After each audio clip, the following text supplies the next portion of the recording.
Hi, welcome to Think Human. I'm Chris, and in this video I want to talk about wealth inequality. So this is something I've been reading a lot about recently, watching lectures, people talking about this. The Prime Minister of Greece, when the financial crisis happened with the euros, like a lot of things of this kind, this wealth inequality, where we live in this world where 1% of the people, less than 1% of the people, own more than 50% of the total wealth of the planet. And it's absurd, it's crazy, it's mind-boggling. But what's most disturbing is that you go around and you tell people this, you say people like, do you know this kind of wealth inequality? And most people know this. But what's the most disturbing thing is the people's attitude about it is kind of, well, what are you gonna do about it? Well, it is how it is. It is how it is. It is how it is because people accept and they are fine with it being this way. It's incredibly messed up, and we as human beings are really easily adaptable to our situations, so we get used to pretty much anything. And if we're grown up in this system that's profoundly messed up, then we perceive it to just be the status quo, like the way that things are and normal, like, oh, it's, too big of a problem, we can't change it.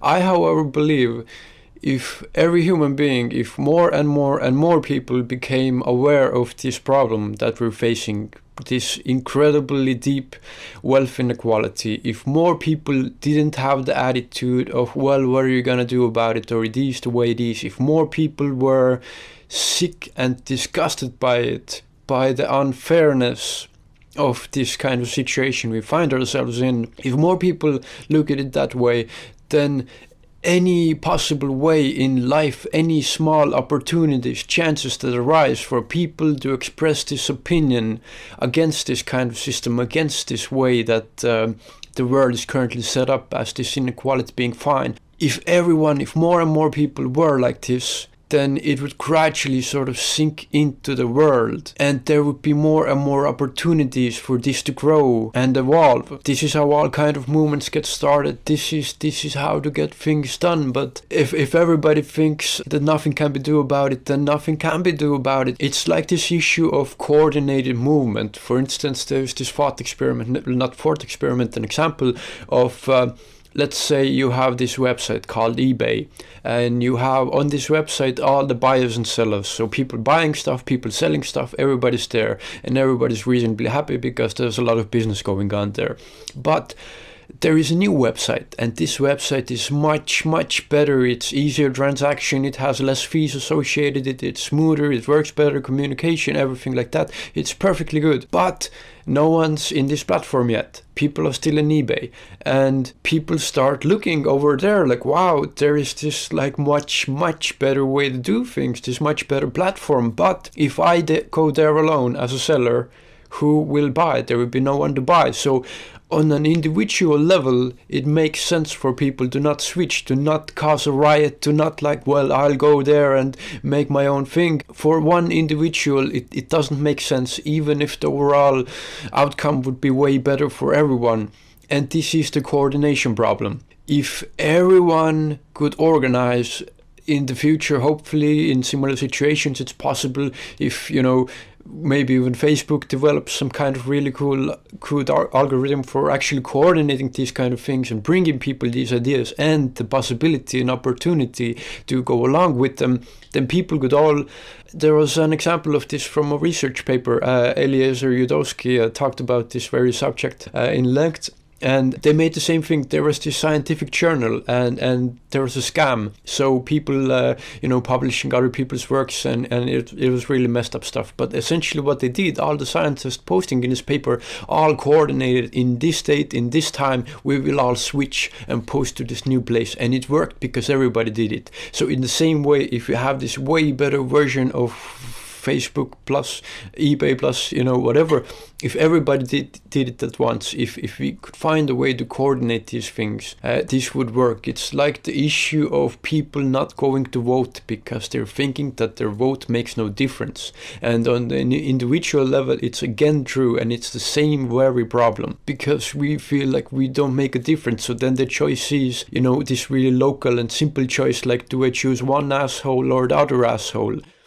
not much of a choice given. But if we could coordinate, we could actually elect people in office who could actually do something, and so forth. Also, some of the frustrations about wealth inequality in general, it's just, when you start looking at it closer, it's just so sad and depressing how corrupt everything is deeply. European Union, I thought, really democratic, and it is good in many ways as well, but in many ways not. If only there was a way, Yanis Varoufakis talked about this Greek prime minister, if only these meetings in the Eurogroup, where they discuss all these new plans and motions and all the dealings inside, if only these meetings were live streamed, for all the people to see what these representatives in these high places talk for the voice of their people, what are they saying? If you could get that, like, just first one simple step, if you could see what's actually going on behind those closed doors, it should be really obvious that we should be able to see what's actually going on there behind these meetings that make choices for millions and millions of people. But we do not have access to that. We just have, when some choice is made, you just get some kind of report that's some half-assed, kind of complicated to read, something excuse of whatever description. It's nothing that's given to people. Also, another frustration of why do we even have presidents, one person making choices for millions and millions of people. I'm sure in the future we can reach to a point where we find that that's stupid and we could have effective democracy. Democracy itself, like, people in power want people to have this feeling that they have democracy, that they have some kind of choice, but it's only the illusion of choice. It's essentially nothing. Like I said before, one asshole versus another asshole. There is no choice in there. Maybe one rare example was the Brexit vote, where actually it made some kind of difference and not the really good choice that was the outcome, and people are regretting it now. Who knows what will exactly happen, but there is no democracy. There is no. Only way we could have it is future with this good communication, when people vote regularly on things that really matter to them, and that would be a future worth living in. And if we can't do that, then at least instead of one person controlling everything, we can have 100 smart people from all kinds of different fields who really know what they're talking about and care about people. The worst thing now about our political systems all over the world really is that people who shouldn't be in politics are in politics, and people who should be in politics, rational, good-hearted people, smart people, are not interested in politics. But that's beginning to change too. There is this presidential candidate for 2020, smart Asian dude, wants to bring a lot of good changes. But I'm absolutely ranting, but just a few thoughts to think about. I think it's not okay that people think it's like fine and okay that this is the way we're doing things. The world should not be like this, and we as human beings, we as a society, we as people can begin to, at least, I think it makes an enormous difference if we become more aware of it, and to forget this attitude of, yeah, it's fine, whatever, what we're gonna do about it, but to oppose it in action, in every day as well. And I believe even this itself would find its way to make great change in the world, and lead us towards a world that we want to have, with less wealth inequality, minimal wealth equality. Because a CEO who earns like 1,000 times as much as their employees, are they really working 1,000 times as much? Of course not. It's ridiculous. And I think if to start somewhere, it's this kind of attitude, I think would really help a lot to start from this. I'm not saying, like, let's go all strike or, whatever, but yeah, I think you know what I mean. So this is just some thoughts about wealth inequality. It's a strange world we're living in, how we come to this point. But yeah, I hope you got some interesting thoughts. Thank you so much for watching, and take care.